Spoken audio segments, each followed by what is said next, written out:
So there's been something I've wanted to talk about here for a little while now because occasionally I'll get tagged in different tweets and stuff about this, and that has to do with PC gaming and how right now, I gotta tell you, gamers are just not happy with what they're seeing with some of the launches of these video cards, but to me, a lot of the pricing and sort of the way that Nvidia is just rolling along right now, if you've gotten into PC gaming in the last, it might be like 6 years now, maybe longer, you may not realize some of this stuff because it is night and day different versus what we had. And I'm going to say this number, and it's going to blow people away because it still is weird for me to say this.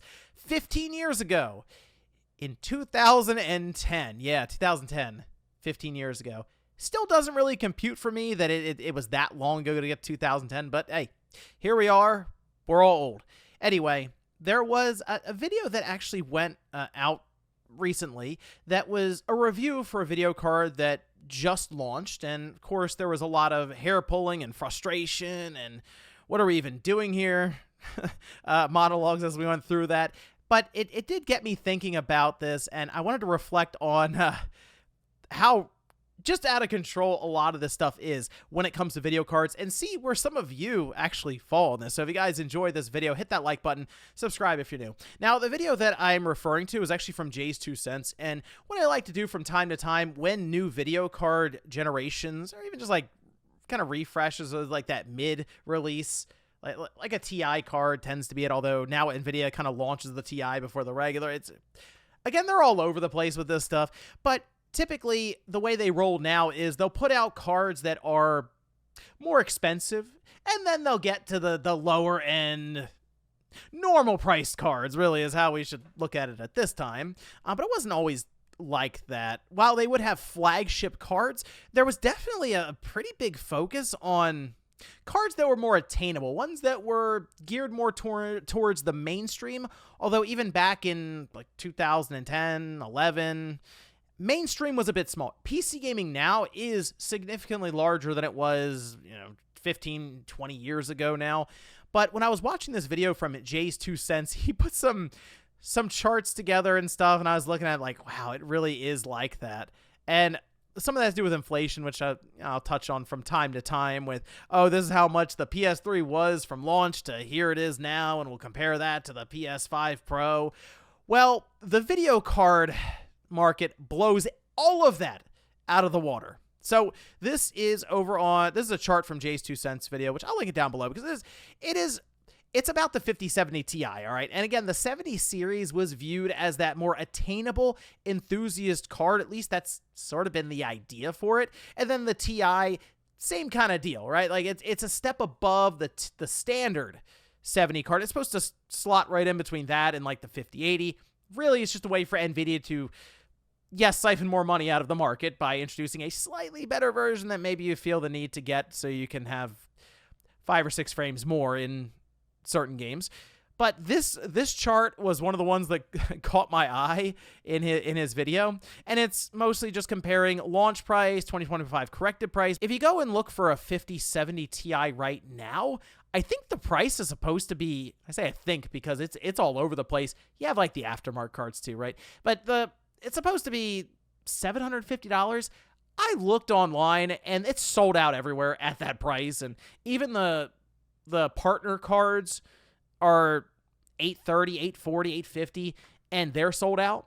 So naturally, I go to eBay to see what we're dealing with, and it's like $1,200 to $1,300 for a 5070 Ti. And yeah, it's not happening. I wouldn't be buying that. It seems like a massive inflated price point there and a pretty big waste of money at that point. You're paying almost double for the card, but that's typical when we see that with just scalpers and resellers in general.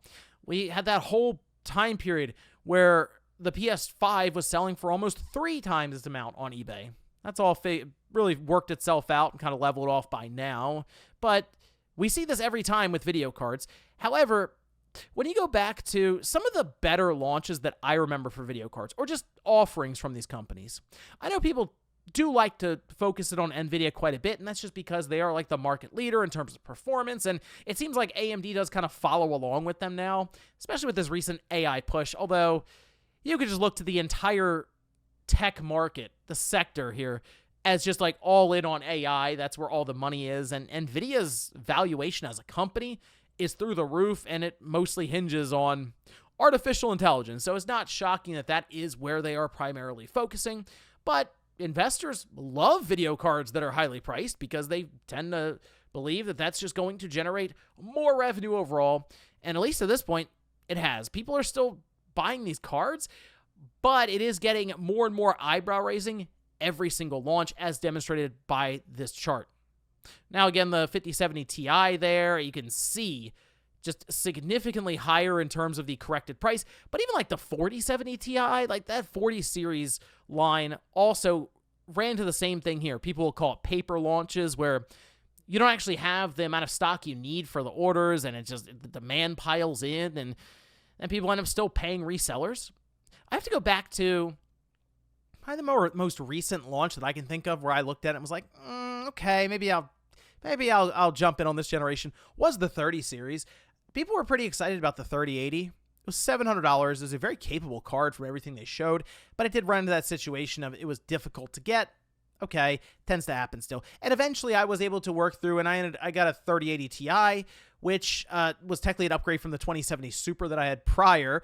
So I have kind of been there as well with some of these launches where it's like, okay, maybe I did upgrade sooner than I needed to. But I will say that 3080 Ti still sitting in this PC now, and I haven't felt the need to look to upgrade. Although I guess at 1440p with ultra wide, it's not pushing 4K, so I think I'm still there, okay, at that resolution. But I'm thinking back to some of the older generation cards, and I have to go pretty far back. And I understand some of you probably remember when we were dealing with AGP slots. Some of you probably remember when there was no real NVIDIA ATI going at it, and it was even before that with video cards first showing up. But I'm sure there are many people who don't really remember the 770. I mean, it has it right there, 2013. I know it's 12 years ago now. Impressive card. You know, I know there's inflation and stuff, but still, you're looking at maybe like a $500 card or something. But it was quite impressive when it came out. And I remember a friend of mine did get a 770, and they loved the card. It was incredible. Now, even before that, it's not on here, but ATI had the 5770, and that was like a mid-range card. I know Evan got this. He had that way back in the day and was fascinated with tessellation. You could check it to turn it on, but it's slow to a crawl. It's like 10 or 12 frames per second or something. And it's just, they put features on the cards just to sort of demonstrate that it was possible, but you're probably not going to play most games like that. It's fun to get a screenshot, I guess, or to see what could happen in the future when you save up more money and upgrade a couple generations down the line.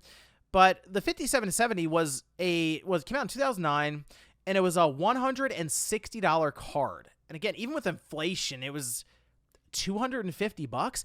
It was a fairly capable card. I think Evan was playing like Metro at the time, and that was one of the tessellation equipped games, if I remember right. And when he turned it off, it was still able to run it perfectly fine. And really, at times, he was shooting for like 60 frames at, varying levels of detail and stuff.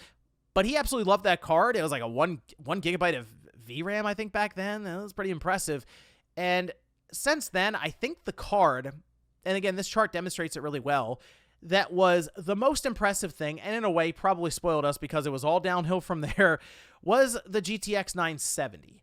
That card was insane. It was what was that, 2013 or something? 2014? And it came out. I remember seeing the reviews for this card because it was like a $330 card. Super hyped up. People were all in on this thing. They're like, oh man, some of the previews, the leaked benchmarks, it was crazy. People were saying it was going to be this incredible value, doing like the frames per dollar amount that you're spending on it. And it ends up coming out, and it actually met those expectations. It's an incredible card. Even now, I still have one downstairs in one of the PCs that I'll just use from time to time. Video editing. I think I'm actually setting it up for a different set for a series down the road. Still works great. Now I'm not down there playing like any like brand new games, but especially I think at the time when you're playing like Battlefield and stuff, guys, we were rolling 1440p, even 4K if you played around with the settings. And that was back in like 2014, as I mentioned. So that felt like a card that was ahead of its time, and it felt like a bargain. Whereas now, again, kind of from there downhill, people do like the 1080. 1080 was a good card as well, but still, you're just not going to beat that 970. It was something special. Like, the stars aligned. But because of that, because we've seen, like, the mountaintop, I mean, man, the summit looks so much lower right now, especially when you get up to the 5070 Ti, and you're like, it's slightly faster than last generation. We haven't seen any major improvements when it comes to what PC gamers tend to like, which is kind of like just the raw horsepower of the card. It's doing it more of like a finesse way, where you're getting these frame generation and DLSS, and it only works on the new cards because, man, we just couldn't get it to work on the old ones. And it's different little tricks to get you to try to upgrade. So when I saw this chart, which did make me laugh a little bit, and I'll explain why. This is, again, Jay's 2 cents made this, and it's gamer happiness versus launch price. The thing that had me chuckle a little bit is at the end, it's in the negatives. It's negative 250. I'm not really 100% sure what that means exactly in terms of like happiness, but minus 250 isn't great. And you can see around the 970 actually ticked up. I mean, it was incredible stuff. Even back in 2010 and stuff, it was good. But man, it's been downhill. Like I said, ever since that 970, it's incredible stuff.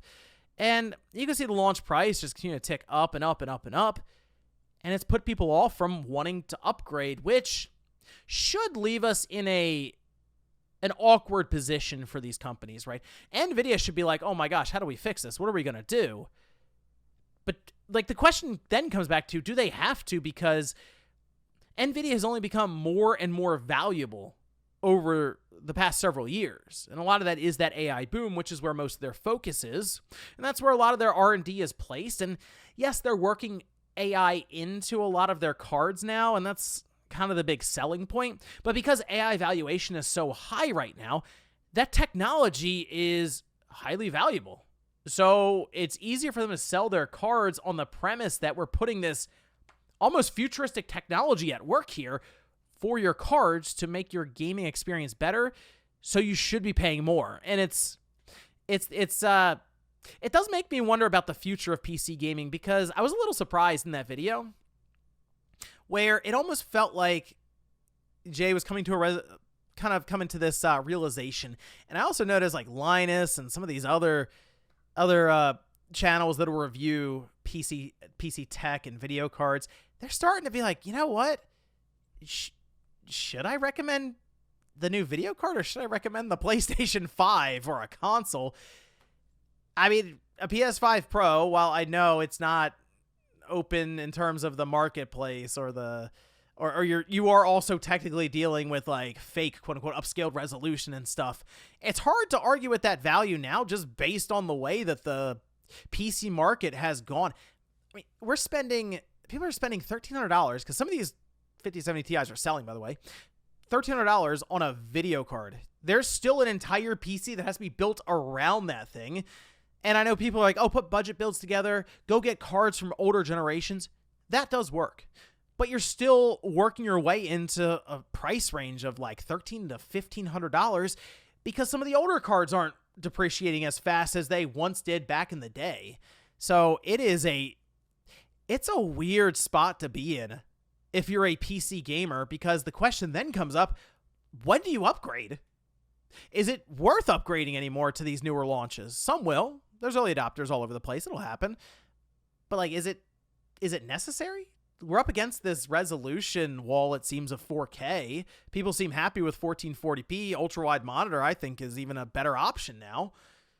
Where do they go from here with it? It just seems like they want to talk more and more about AI, more and more about how they can dress up the image, upscale it, generate frames to get you there. And then the benchmarks come out without any of that stuff on, and it's 5 to 10% stronger. I don't know. I start to understand why I've had less and less interest in video cards in general. I'll tell you guys, back in the day, I was like glued to the monitor looking for reviews ahead of these launches. I was following some of the rumors. I was all over this stuff. And then ever since we got to a position where it just felt like, I guess that mid-tier was really being priced out of it, just became less and less interested. Back in the day, I was much more interested when something like the RX 480 launched at $200 from AMD. I was like, what can this thing do? It's $200, but could it actually deliver like a really good 1080p experience? And it did. And then it's like, wow, that's an impressive thing to see.